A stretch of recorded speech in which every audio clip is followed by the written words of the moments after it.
síntomas, pero la valvulopatía mitral también es una de las más importantes porque la fiebre reumática, las que más se dañan son la válvula mitral y la válvula aórtica. Ahí está viendo su contigüidad de la válvula mitral con respecto a la válvula aórtica, cómo está ahí el seno no coronariano junto con donde se emerge la valva coronariana izquierda, donde emerge también la coronaria izquierda, están en el límite con la valva anterior de la mitral. ¿Sí? La válvula mitral tiene dos valvas, la valva anterior y la valva posterior, y ahí la están viendo. ¿Sí? Entonces tiene dos divisiones nada más, esta no tiene tres como en las semilunares. Tiene aquí la valva posterior y la valva anterior, con sus respectivas comisuras, la comisura anterior y la comisura posterior, y aquí están viendo la contigüidad con la válvula aórtica. ¿Sí?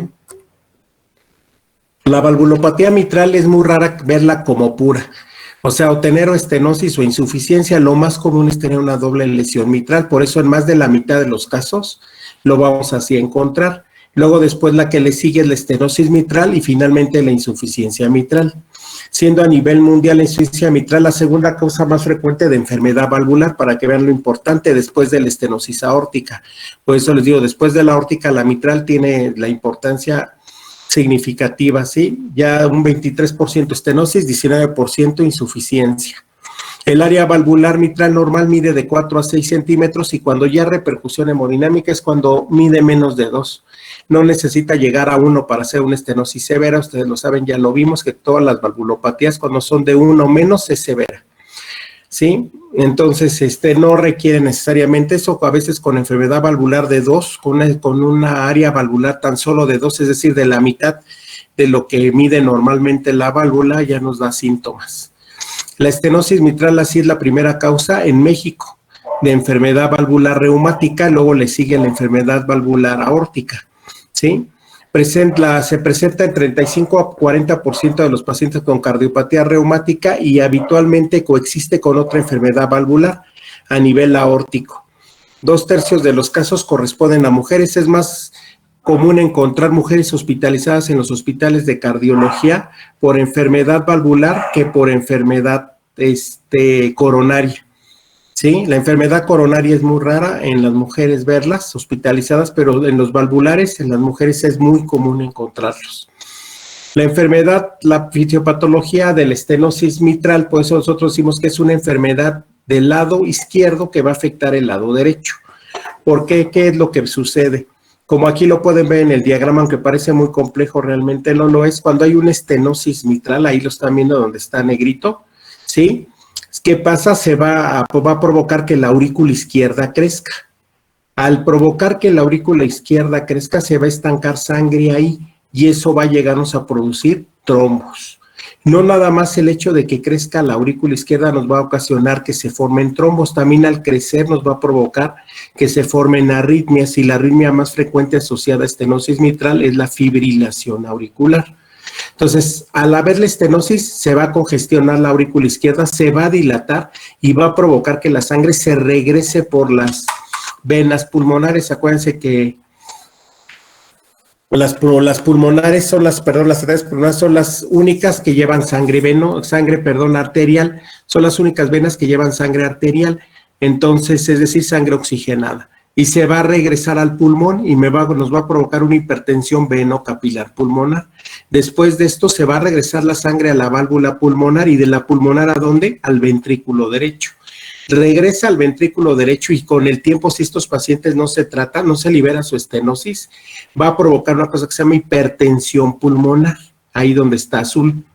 Y esa hipertensión pulmonar va a provocar como si el corazón estuviera luchando con un aumento de las resistencias vasculares pulmonares, no periféricas sistémicas como la hipertensión arterial. ¿Y qué va a pasar? Se va a empezar a engrosar. Después de que se engrosa, se va a empezar a dilatar y entonces se va a empezar a regresar la sangre a la aurícula derecha. Es decir, me va a provocar una insuficiencia tricuspidia. Y eso puede ocasionarnos a la larga que se regrese por las cavas esa sangre, ¿y a dónde va a dar? Al hígado. Y entonces el paciente va a empezar con ascitis, con hepatomegalia y va a empezar con congestión. Entonces, de ahí viene el nombre de la cirrosis cardíaca.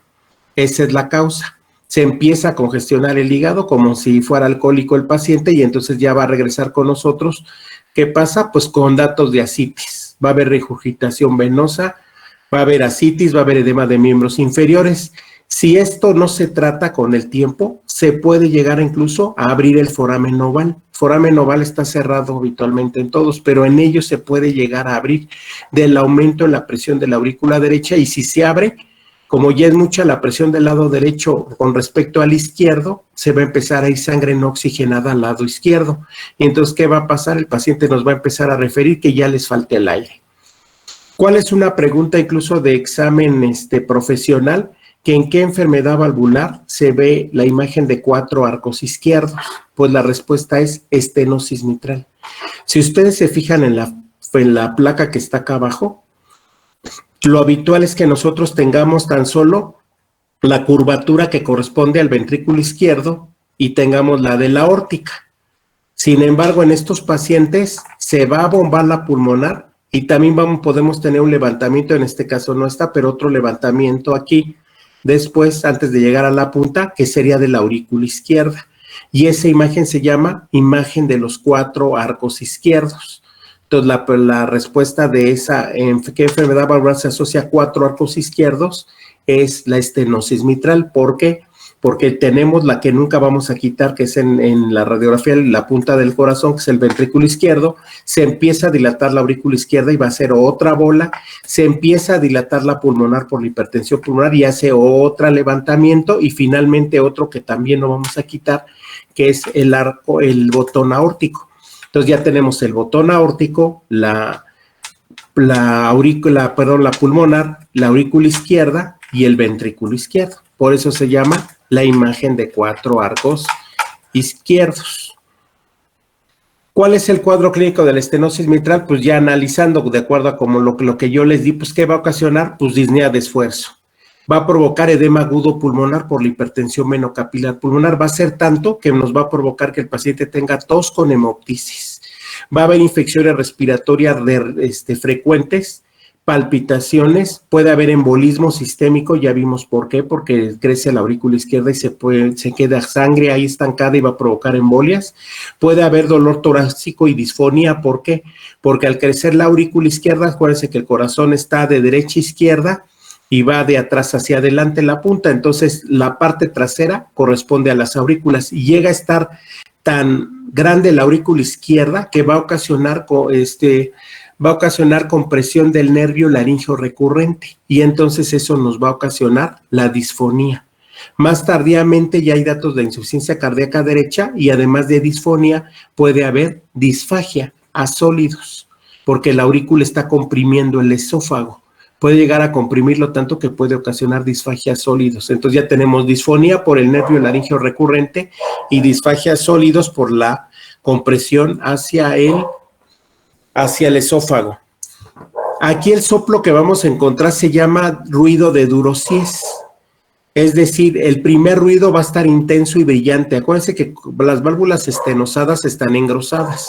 Y si recuerdan el primer ruido y lo estudiaron, que es el cierre de la válvula mitral y tricuspidia. Entonces se va a oír intenso y brillante porque el cierre es en válvulas engrosadas, endurecidas. Después de eso, del primer ruido, que sigue el chasquido de apertura de la mitral cuando empiece la diástole. Entonces se empieza a abrir, va a chasquear cuando se abra la válvula mitral y después va a haber un retumbo con un reforzamiento presistólico. El retumbo, porque ese es el ruido que va a ocasionar la sangre al estar pasando por esa válvula que no se abre bien, que está estenosada en la diástole. Entonces el primer ruido es su cierre intenso. El segundo, aquí después de cuando venga el segundo, es el chasquido de apertura de la mitral, se va a abrir, va a tronar cuando abra. Les digo que ese tronido es muy parecido a cuando abren ustedes un Gerber. Cuando abren el Gerber y suena así la tapa, paz, o también suena igual que en los refrescos. Cuando abren un refresco y suena, así suena ese chasquido de apertura. Después el retumbo, que lo va a ocasionar, el flujo alterado por la estenosis, como cuando a una manguera le ponen un dedo. Y después viene el reforzamiento presistólico, que es el soplo nuevamente intensificado. ¿Por qué? Por la contracción auricular. Como se queda sangre de más en la aurícula, no se alcanza a vaciar bien por la estenosis, y entonces la aurícula cuando se contrae ocasiona ese nuevo levantamiento. Y entonces por eso es que el soplo tiende a ser así como en un columpio, ¿sí? Que ese soplo se llama ritmo de Durosies. Otras etiologías de estenosis mitral, la fiebre reumática, la estenosis mitral congénita, eso es de nacimiento, o deformidad en paracaídas de las válvulas. Acuérdense que las válvulas están fijadas por unas cuerdas terminosas. Si hay una lesión de estas por alguna patología, por ejemplo, endocarditis infecciosa, o bien porque nació mal y su implante sea el inapropiado, también puede llegarnos a ocasionar este problema. Lo otro, la presencia de vegetaciones y trombos. Habitualmente cuando a un paciente le da fiebre reumática, puede darle carditis reumática y empezar la infección también dentro del corazón. Y les gusta mucho irse a las válvulas, entonces ahí puede ser la infección tan importante que formarse vegetaciones, o bien estar tan dilatada ya la aurícula izquierda que un trombo gigante puede llegar a ocluir a la salida de la sangre de la aurícula hacia el ventrículo a través de la válvula mitral, y entonces eso ocasionar que ya no pase sangre adecuadamente y ocasiona una estenosis. Y el otro es un síndrome de Lutten-Bacher asociada con una sella, es también de origen congénito. Dentro de la patofisiología, la disminución del área mitral, resumiendo, ¿qué va a ocasionar? Una hipertensión de la aurícula. La aurícula, ¿qué va a hacer? Al inicio se va a hipertrofiar ligeramente, pero se va a dilatar más importantemente. Va a aumentar el gradiente diastólico de presión. Y si el área valvular mitral es, ya les dije, es de la mitad de lo que debe medir, que debe medir entre 4 y 6, es decir, mida 2, ya va a empezar a dar síntomas. Si bien estos síntomas pueden ser leves, como nada más leve falta de aire al caminar, también puede incrementarse de manera severa con el tiempo. Podemos hablar de 3, 4 años, y hay otros que hasta 7 años pueden llegar a aguantar, pero ya van a ir complicados. ¿Qué más nos puede dar síntomas en estos pacientes? Pueden llegar refiriéndonos taquicardia. ¿Por qué? Por una fibrilación auricular. Ya vimos por qué se ocasiona, porque se dilata la aurícula izquierda, se desestructura y alrededor de las arterias pulmonares podemos ver, de las venas pulmonares podemos ver, de las venas pulmonares podemos ver, focos de activación que van a ocasionar la fibrilación auricular. La dilatación de la aurícula izquierda a la larga va a ocasionar que la sangre se vaya retrógrada, es decir, se vaya por las pulmonares y entonces se va a ir al pulmón, y del pulmón el aumento de la presión nos va a ocasionar hipertensión pulmonar, y esta se puede reflejar con datos de insuficiencia cardíaca derecha finalmente, que ya vimos lo de la cirrosis cardíaca, que pueden tener ascitis, hepatomegalia, una gran onda B en el cuello por la regurgitación.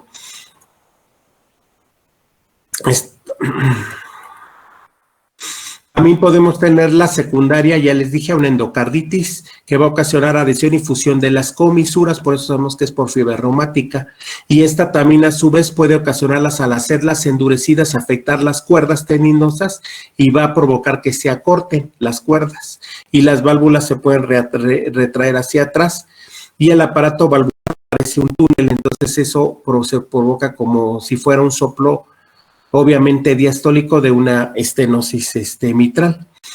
A la exploración física, el lápiz en su sitio puede estar normal, obviamente, porque si tenemos una estenosis mitral, pues pasa poca sangre al ventrículo izquierdo, entonces realmente aquí no hay cardiomegalia, difícilmente es palpable, al revés como lo vimos en la insuficiencia aórtica, ¿no?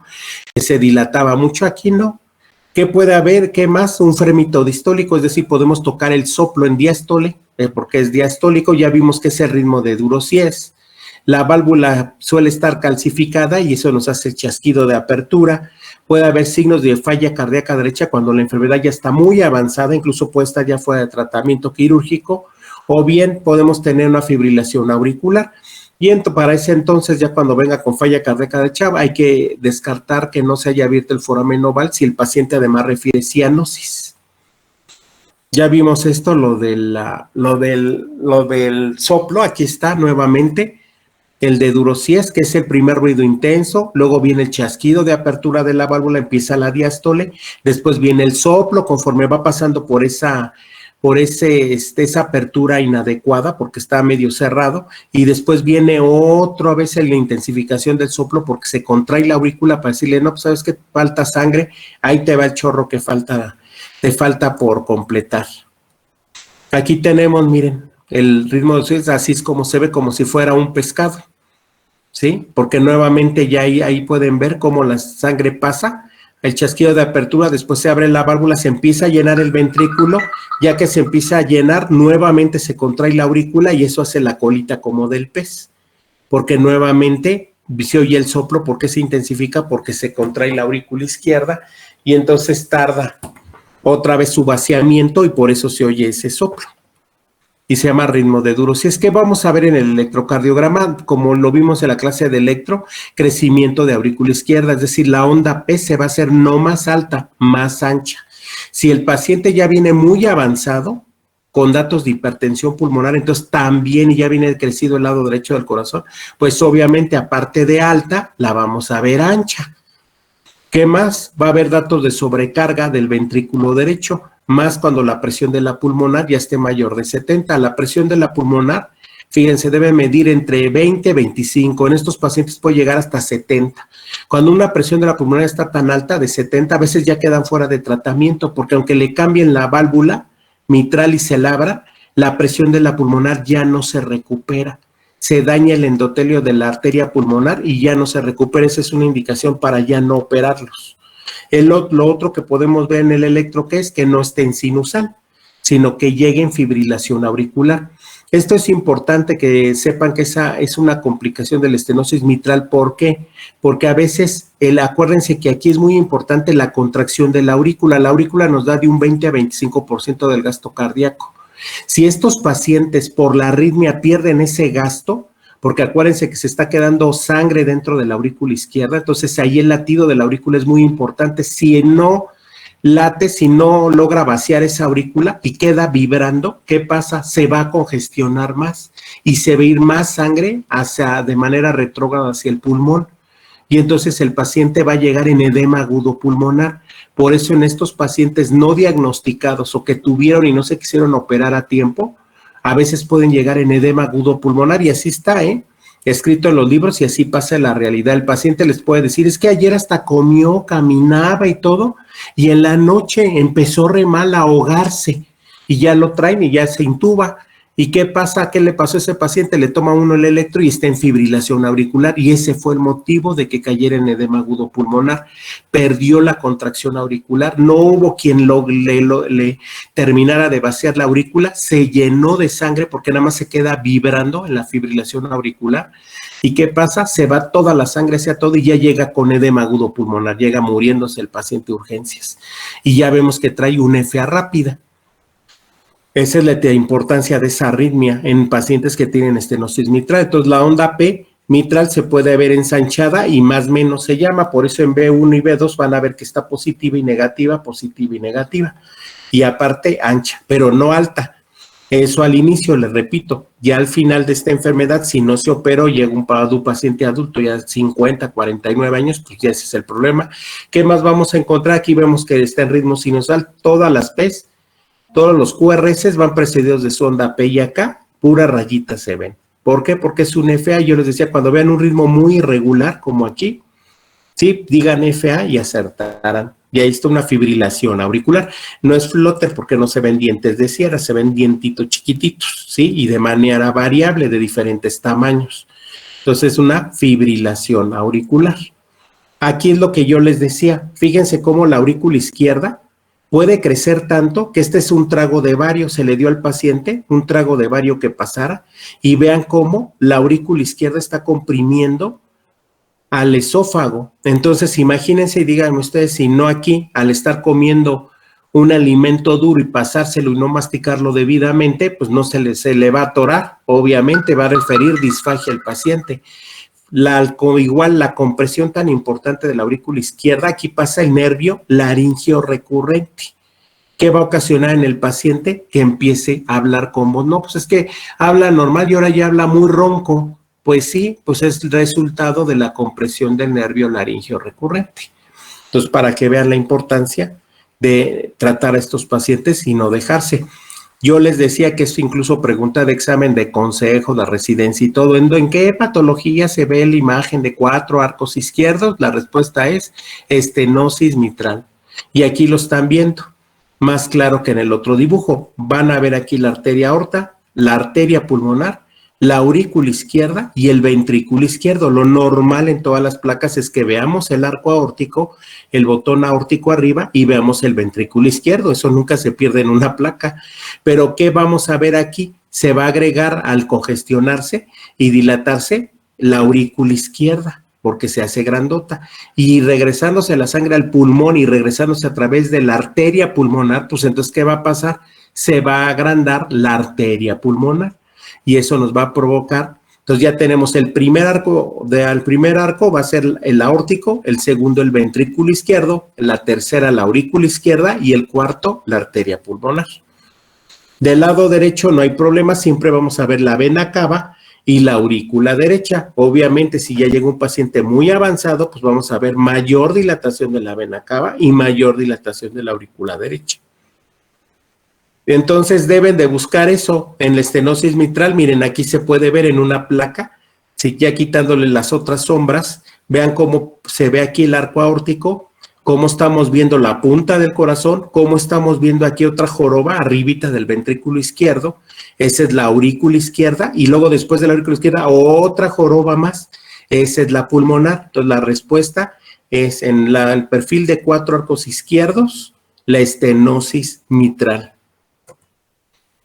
El gradiente valvular va proporcionado con el área valvular, entonces ahí se ve el flujo transmitral de milímetros por segundo, qué velocidad va con respecto al grado de estenosis que presenta el paciente, va de manera proporcional. Entonces, ¿el tratamiento cuál va a ser? Pues en lo primero, si está reteniendo líquidos, pues disminuir la ingesta de sal. ¿Para qué? Para que en lo posible disminuya los líquidos. Hay que controlarles la frecuencia cardíaca, porque si estos pacientes, obviamente estamos viendo que se está quedando con sangre estancada en la aurícula, pues no me conviene que esté taquicárdico, porque entonces no se termina de vaciar nunca bien ni el ventrículo ni la aurícula izquierda, y entonces, ¿qué me conviene? Tenerlos con frecuencias de 60 a 80 máximo. No me conviene que el paciente esté taquicárdico y mucho menos con fibrilación auricular. ¿Qué más les dije? Si el paciente está dilatado ya de la aurícula izquierda, pues ¿qué tengo que hacerlo? Pues anticoagularlo, porque entonces puede llegarme y estrenarse con un EBC y llegar de repente al área de urgencias ya con una mano, un pie o ambos, una hemiparesia faciocorporal total ya del lado izquierdo, del lado derecho, de acuerdo a qué arteria está tapada, la cerebral media o la cerebral izquierda, y entonces ya llegarnos el paciente complicado. Entonces tengo la obligación de anticoagularlos. ¿Qué le debemos de hacer si está reteniendo también líquidos? Pues darle diuréticos. Aparte de que le quito en la dieta la sal, le doy los diuréticos. Y finalmente, ¿qué debo de hacer? Pues ya ofrecerle un método para poder abrir esa válvula. Hay diversos. Hay una que se llama valvuloplastia percutánea con un balón de Inoue. Eso lo vamos a ver acá más adelante, sí. Ah, no, ya no les puse la imagen, se las debo. Pero bueno, se mete un catéter a nivel fíjense, se mete del lado derecho, entonces entramos por vía venosa, se llega a la aurícula derecha y de la aurícula derecha se hace una punción transeptal con el mismo catéter, se perfora el septum interauricular y de esa manera se llega al lado izquierdo. Se posiciona el catéter a nivel de la altura de la válvula mitral, es decir, entre la aurícula y el ventrículo izquierdo, y se empieza a inflar con un globo. Si es una estenosis reumática, se empieza a abrir el globo, se empieza a abrir la válvula conforme vamos inflando el globo, ya que vemos que está bien infladito, entonces ya se logró al 100%, mientras él tenga la forma de una salchicha, ¿sí? De 2 salchichas unidas, hagan de cuenta, no se ha abierto esa válvula, pero una vez que ya agarra la forma, viene una salchicha, es que esa válvula se abrió ya bien. Y eso se utiliza mucho, esa valvuloplastia, en la estenosis mitral por origen reumático, porque si se acuerdan, se fusiona de las comisuras. ¿En cuáles no es útil? En las valvuloplastias que son de origen degenerativo o por calcio. ¿Por qué? Porque si yo le meto un balón para abrir esa válvula y está muy calcificada, ¿qué voy a hacer? La voy a tronar al dilatarlo. Entonces, obviamente, esa es una contraindicación de una válvula que tenga mucho calcio, porque yo al intentarla abrir metiéndole un catéter, el cual se le infla un balón y yo voy a provocar que se despegue, pero si tiene calcio la voy a tronar. ¿Y qué le voy a provocar al paciente? Una insuficiencia aórtica aguda. Ya lo pasé de la estenosis, ahora la insuficiencia aguda se me va a morir. Así igual edema agudo pulmonar.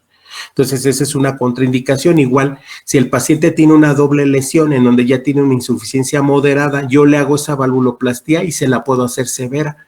Y entonces esa ya es una indicación también de hacerle cambio de la válvula en vez de intentársela abrir, porque ya de por sí tiene insuficiencia. Yo me arriesgo a abrir esa válvula y la puedo volver severa si estaba moderada.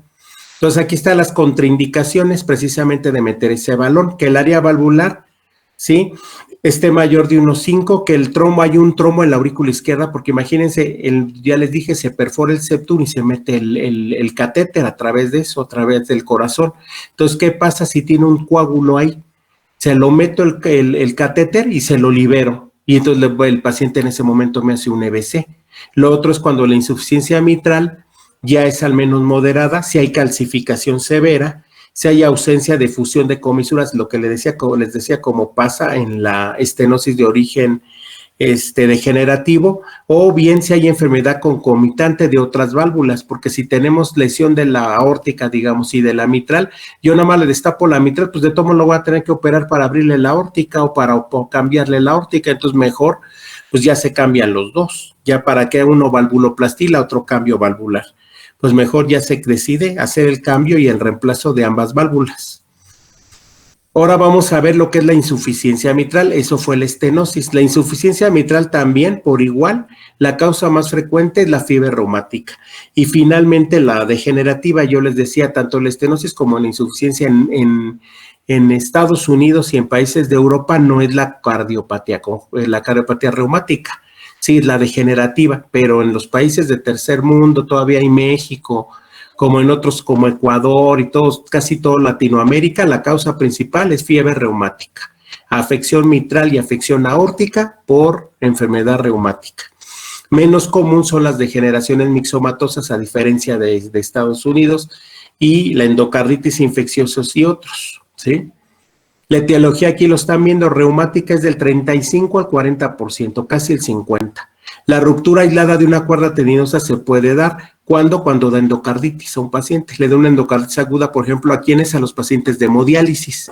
Los de hemodiálisis, acuérdense que se dializan a través de un catéter, ¿sí?, que se llama Majorcar, y entonces a través de él, como lo tienen permanentemente ahí, si no tienen los cuidados que se deben de tener y todo, se dejan infecciones de la garganta que se les van al catéter, van y afectan la válvula y puede llegar a afectar a la cuerda tendinosa y la pueden romper. Donde también lo podemos ver, esa ruptura de esa cuerda, no nada más en endocarditis, en el paciente que tuvo un infarto. Si un paciente tuvo un infarto, por ejemplo, en el anterior extenso, en donde se afecta toda la pared anterior, de ahí también se sujetan cuerdas tendinosas. Al haber el infarto, deja de haber irrigación también de esa cuerda tendinosa. ¿Y qué va a pasar? Se va a romper, porque se va a hacer delgada, se va a necrosar, ya no tiene flujo que le llegue, se va a romper. Entonces, una de las complicaciones del infarto agudo al miocardio, sobre todo en infartos anteriores extensos, pues, ¿qué es? La ruptura del músculo papilar. Otra que es la disfunción isquémica y la endocarditis infecciosa. La insuficiencia mitral, la etiología entonces es igual que todas. En México todas las valvulopatías, es la reumática la más común. La otra es el prolapso valvular mitral, este es de origen congénito. ¿Qué quiere decir prolapso? Que sale, como en el prolapso genital, que tienen salida las mujeres que dicen que la vejiga caída y todo eso, ese es un prolapso. Igual pasa en la mitral. Prolapso, ¿qué quiere decir? Que la válvula se levanta, sale de su nivel y se va a meter dentro de la aurícula, porque acuérdense que la válvula mitral parece un paracaídas. Al momento en que en el momento en que pueden hacer una paciente con una elongación de las cuerdas tendinosas por algún motivo, por ejemplo, también puede ser por el Endarlos o Marfan, están elongadas y entonces, ¿qué pasa? Al elongarse se aflojan y entonces las válvulas se inflan y se van a inflar y se van a elevar hacia la aurícula izquierda. Y entonces provocan que ya no se cierren adecuadamente, quedan dobladas, quedan así, ¿sí?, en forma de una curva. La etiología aquí está, puede ser, aquí yo se las puse esta porque es por la insuficiencia crónica o la insuficiencia aguda. También tenemos insuficiencia mitral aguda y la insuficiencia mitral aguda puede ser por eso, por un traumatismo, por una endocarditis infecciosa o un origen mixomatoso, o bien, como yo les decía, la ruptura del músculo papilar por un infarto, por un trauma a tórax directamente, o bien disfunción del músculo papilar en un paciente que tuvo, por ejemplo, un infarto que reperfundieron, pero que no lo reperfundieron a tiempo. Tardaron en abrirle la arteria y entonces le provocó algo de isquemia a esa cuerda teninosa y entonces puede llegar a provocar disfunción de su músculo papilar. O bien la perforación de una válvula por endocarditis infecciosa también puede darse. Así la insuficiencia mitral pues no es más que una regurgitación del ventrículo izquierdo, ¿sí? Que se va a regresar la sangre durante la sístole a la aurícula izquierda. Por lo tanto, el soplo, a diferencia de la estenosis mitral, cuando pasa la sangre ahí en la estenosis mitral, durante la diástole. Entonces, el soplo de estenosis mitral es diastólico. Sí, el duro sí es, pero el soplo de insuficiencia mitral es sistólico. ¿Por qué? Porque durante la sístole deben de estar cerradas las válvulas auriculoventriculares.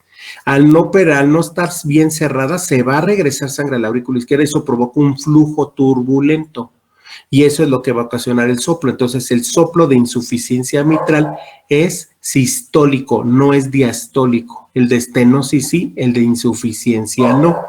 Porque en la insuficiencia se va a manifestar durante la sístole, porque cuando debe de estar cerrada esa válvula y no es así, permanece semiabierta. Entonces, el cierre inadecuado de esta válvula, ¿qué va a permitir? Lo que les decía, flujo que regresa a la aurícula izquierda y casi la mitad del volumen regurgitante es eyectado al atrio izquierdo antes de que se abra la válvula aórtica. Imagínense, se contrae el ventrículo, ya va a la mitad de su contracción y ya esa mitad de sangre ya regresó a la aurícula izquierda, fíjense la gravedad. Cuando apenas con la presión interna del ventrículo izquierdo fue la suficiente para romper la resistencia de la aorta y provocar su apertura y que ella expulse la sangre como se debe cuando se contrae el ventrículo hacia la aorta. Entonces imagínense, ya la mitad ya la regresó a la aurícula, cuando apenas la aórtica se está abriendo en la sístole. Entonces, ¿por qué? Porque disminuyó la presión interna, obviamente. Al regresar sangre a la aurícula izquierda, disminuye su presión y no es la suficiente para abrir a la válvula aórtica, para decirle ahí, a regar todo el organismo la sangre. Entonces, por eso es el problema y por eso va a ocasionar con el tiempo una gran dilatación y va a provocar hipertrofia y dilatación del ventrículo izquierdo. ¿Cuál es el cuadro clínico? Pueden estar asintomáticos hasta que exista compromiso ventricular, pueden llegar a tardar hasta 16 años, pero va a ser igual que todas las valvulopatías, nos va a dar disnea, ¿sí?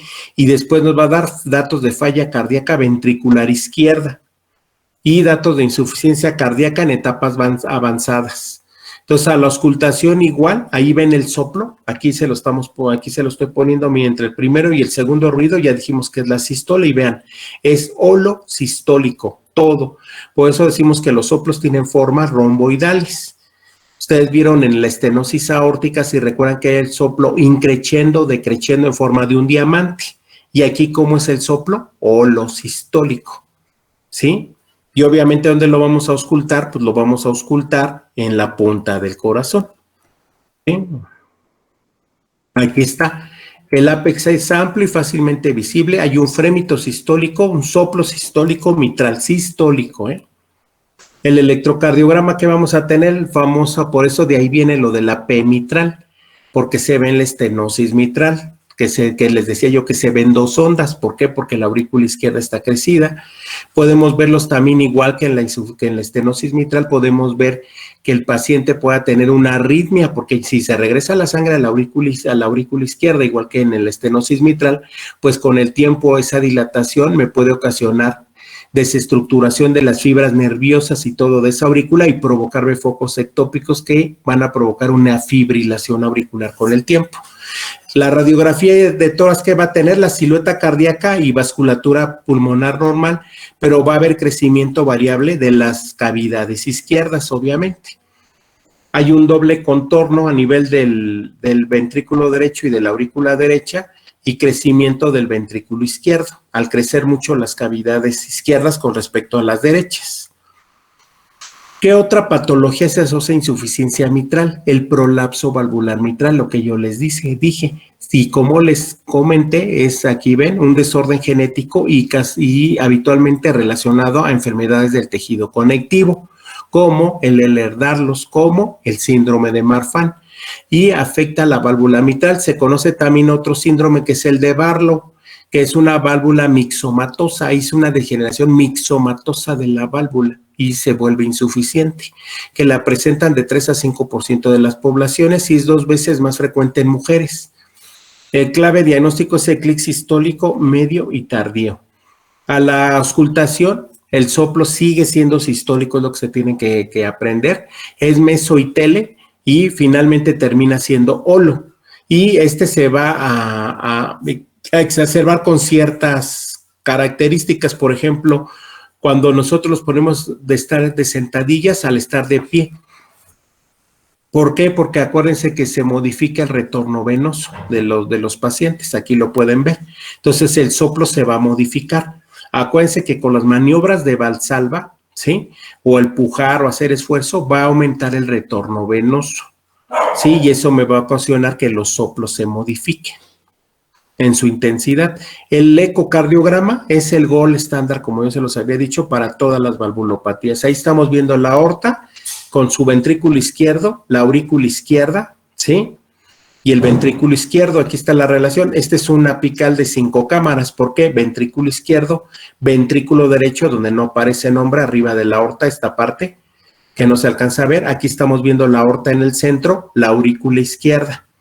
La aurícula derecha está por debajo de donde está esta aorta, del lado izquierdo de su pantalla, y debería de estar la aurícula derecha, pero aquí les importó tomar solamente las 3 estructuras que se vieran claras, que realmente es un apical de 5 cámaras, se deben de ver las 5 cámaras, pues por eso deben de estar las 5, pero pues nada más se están viendo 4. Entonces se ve el ventrículo izquierdo, la aurícula izquierda, y aquí está la válvula mitral, ¿sí? Que tiene un prolapso durante la sístole, que puede provocar que se vaya hacia la aurícula izquierda. Vean cómo se abrió y se mete hacia la aurícula izquierda. Prolapsa la aurícula izquierda y no debe de abrirse. Dentro de las posibles válvulas que podemos poner son varias. Aquí en México se ponen porcinas, ¿sí? Habitualmente son las que mejor se toleran, ¿sí? Y aquí lo ven, también el Instituto Nacional de Cardiología hace sus propias válvulas biológicas, pero también tenemos válvulas mecánicas. Las válvulas mecánicas, ya ni siquiera en mi tiempo cuando hice cardiología, se utilizaba esta que se llama de Star Edwards. Esa se llama válvula de jaula bola. ¿Por qué? Porque es una jaula, vean, y es una bola. Entonces durante la diástole se bajaba y durante la sístole se subía. ¿Sí? Entonces ese es un problema, por ejemplo, ponerla en una mitral porque durante la sístole se cierra. ¿Por qué? Porque pues la sangre nada más debe expulsarse por la aórtica, ¿no? Y ya se cerraba. Pero ¿qué ocasionaba con la bola? Al estar pegue y pegue contra el metal, se iba deformando y al final de pasar de un balón de fútbol, pasábamos a un balón de fútbol americano. Y entonces ya no coaptaba bien cuando subía. Entonces es un problema. Esta es de monodisco, que es menos biológica, y es de 2 discos, que esa sería más biológica. Esta abre igual que los botes de basura, hacia los 2 lados se aplana y entonces nos cierra la válvula. Está así en horizontal y entonces la válvula aquí está abierta, ¿sí? Y estas imágenes que están hasta abajo, es su imagen radiográfica, cómo se ve. La de jaula bola no se ve la bola, pero se ve la jaula. Y la de monodisco aquí está. Entonces, a través también de una imagen radiográfica podemos saber si su posición está adecuada de estas válvulas. ¿A qué hora son? ¿Sí nos da tiempo? Sí, ¿verdad? Sí, porque empezaron la clase.